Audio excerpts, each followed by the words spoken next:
নমস্কার, পলাশ কিচেন বেঙ্গলে আপনাদের সবাইকে স্বাগত। আমি পলাশ বলছি। আমি আজকে সবার সাথে শেয়ার করব শামি কাবাব, চিকেন শামি কাবাব। কাবাব শুনলেই মুখে জল চলে আসছে।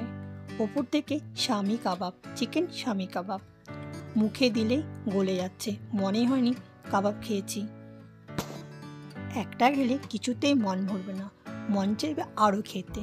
চলুন তাহলে শুরু করি চিকেন শামি কাবাব কী করে বানিয়েছি। প্রথমে নিয়েছি হাড্ডি ছাড়া মাংস, 2 থেকে 3 ঘন্টা ভেজানো ছোলার ডাল, লবঙ্গ, দারচিনি, এলাচ, গোলমরিচ, তেজপাতা, শুকনো লঙ্কা, পেঁয়াজ কুচি, পুদিনা পাতা, ধনে পাতা, তেল, রসুন, আদা, গোটা জিরা, হলুদ পাউডার, শুকনো লঙ্কা পাউডার, গরম মশলা পাউডার, লবণ, কাঁচা লঙ্কা কুচি, ডিম।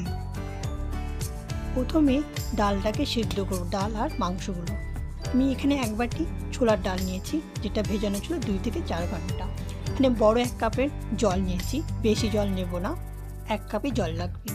আর এখানে মাংসটাকে দিয়ে দিলাম। এবার দেব রসুন, আদা, 1 চামচ গোটা জিরা, ছোট 1 চামচ হলুদ পাউডার আর গোটা গরম মশলা। লবণ দেব স্বাদ অনুসারে। দিয়ে একটা ঢাকনা দিয়ে ঢেকে দেব। গ্যাসটাকে মিডিয়াম আঁচ করে দেব। সেদ্ধ হয়ে যাবে তখন গ্যাসটাকে বন্ধ করে দেব। সেদ্ধ হতে জলটা পুরো শুকিয়ে যাবে আর ডালটা খুব সেদ্ধ হবে না, একটু শক্ত শক্ত থাকবে। সেদ্ধ হয়ে গেছে, এবার গ্যাসটাকে বন্ধ করে দিয়েছি। এটা ঠান্ডা হতে রেখে দেব।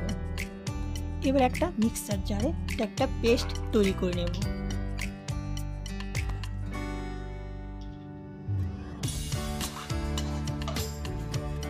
আইডিয়া করে 3 থেকে 4 চামচের মতো তেল দেব। দিয়ে এটাকে একটা পেস্ট তৈরি করে নেব।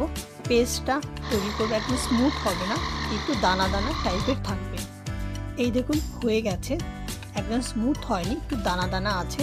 এবার একটা কাচের বাটিতে আমি ঢেলে নিচ্ছি। এবার এর মধ্যে মেশাবো লবণ দেবো 1 চামচ, শুকনো লঙ্কার গুঁড়ো দেবো 1 চামচ, 2 চামচ গরম মশলা দেব,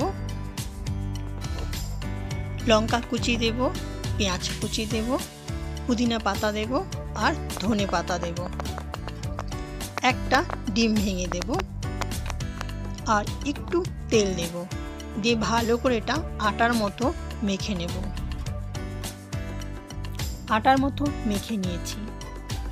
এবার হাতে একটু সাদা তেল নেব, হাতে একটু সাদা তেল নিয়ে ঘষে নেব। এবার এগুলোকে রাউন্ড আকারের শেপ দেব। আপনি চাইলে আপনার পছন্দ মতো লম্বাও শেপ দিতে পারেন। এইভাবে করে আমি প্রত্যেকটা করে নিয়েছি।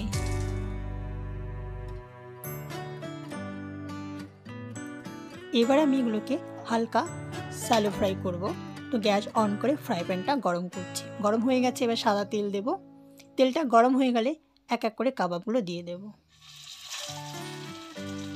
যখন একটা সাইড ভাজা হয়ে যাবে হালকা বাদামি কালারে, তখন এটাকে উল্টে দেবো আরেকটি সাইড ভাজার জন্য।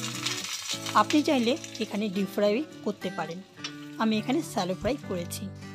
তো আমার 2 সাইড ভাজা হয়ে গেছে, রেডি আমার শামি কাবাব। এবার একটা প্লেটে উঠিয়ে নেব। রেডি আমার শামি কাবাব, তার সঙ্গে আমি স্যালাড আর চাটনি রেখেছি। আমার ভিডিওটা যদি আপনাদের ভালো লাগে তাহলে আমার চ্যানেলটা লাইক, শেয়ার, সাবস্ক্রাইব করবেন। আবার আপনাদের সঙ্গে দেখাবে নতুন একটা ভিডিওতে, নতুন একটা রেসিপিতে। পুরো ভিডিও দেখার জন্য আপনাদের অসংখ্য ধন্যবাদ। ওকে ফ্রেন্ড, টাটা।